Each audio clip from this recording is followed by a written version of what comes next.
Every metal is silver, copper is the weird orange one, and then there's gold. Gold is gold. That's it. That's the whole description. You say gold and every human on earth pictures the same color. But here's the thing nobody tells you. The reason gold is gold, the actual physical mechanism that makes this one element look different from literally every other metal on the periodic table involves Einstein. Specifically, it involves his theory of special relativity, a theory about objects moving near the speed of light, explaining the color of a ring. I need you to sit with that for a second.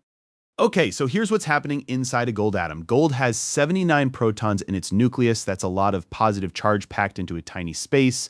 The innermost electrons, the ones closest to that nucleus, are getting pulled inwards so hard that they're moving at a significant fraction of the speed of light. About 58% actually. At that speed, relativistic effects kick in, the electrons get heavier, their orbitals contract, and that contraction ripples outward through the whole electron cloud until it changes the energy gap between the outer orbitals, the 5d and the 6s. That shifted gap means gold absorbs blue light instead of reflecting it. And when you take blue out of white light, what's left is yellow. That's it. That's why gold is gold. Every other metal has a wider gap, absorbs in the ultraviolet where you can't see it, and reflects everything equally. Silver, platinum, aluminum, all gray. Gold is the only common metal where relativity shows up in the visible spectrum. The color is a relativistic accident.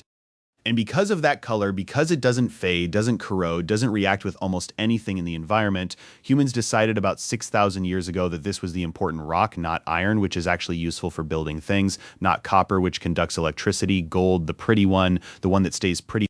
Gold is what chemists call noble. It sits near the bottom of the reactivity series. It won't dissolve in most acids. It won't tarnish. It won't oxidize. A gold artifact buried for 3,000 years comes out looking the same as the day it was made. That's not a metaphor. That's literally true. The gold in Tutankhamun's mask looks new.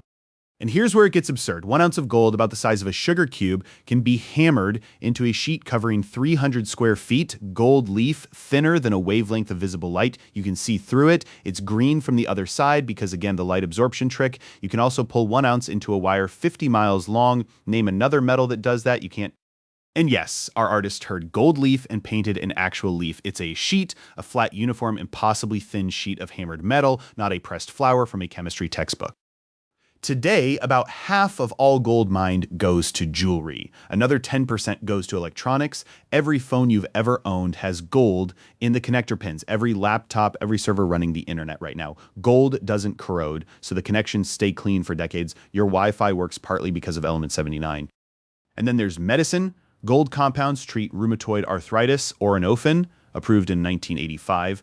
Gold nanoparticles are being tested in cancer research for something called photothermal ablation. You shine a laser at gold particles inside a tumor. The particles heat up. The tumor cooks from the inside using gold and a laser. But here's the part that's less pretty. Getting gold out of the ground is one of the worst mining jobs on the planet. Big mines use cyanide. They pile up tons of rock, spray it with poison, and wait for the gold to wash out. The cyanide doesn't always stay where you put it. In small mines which dig up about 20% of the world's gold, mercury is the tool. Mercury sticks to gold. You burn off the mercury, you get the gold. The mercury goes into the air, into the water, into the people. Small-scale gold mining puts more mercury into the world than any other source, more than coal plants, more than factories combined. For the record, mercury is not a sad blue raindrop. It's a silvery, opaque liquid metal, looks like a tiny chrome marble, not a teardrop from a water cycle poster. The WHO says 15 million people work in these mines worldwide. Many are kids. The mercury poisons their brains. That damage doesn't heal. And look, there's a treaty. The world signed one in 2013. It says this kind of mining should be safer, but in the 70 countries where it happens most, no one checks. The gold still sells at the same price on the same market, no matter how it was dug up. The buyers don't ask. Gold is the show-off of the periodic table. It's the one that proves physics gets strange when you zoom in far enough. It's the metal that built whole economies because it refused to stop being pretty. And right now, today, the cost of pulling it from the ground is being paid in poison and wrecked rivers by people who will never wear a gold ring themselves. That's Gold Element 79, a trick of relativity that humans turned into a religion. Thanks for watching. If you want more of this, subscribe. New substance every week. Next time we're talking about something you can't even see, which honestly makes it way more interesting.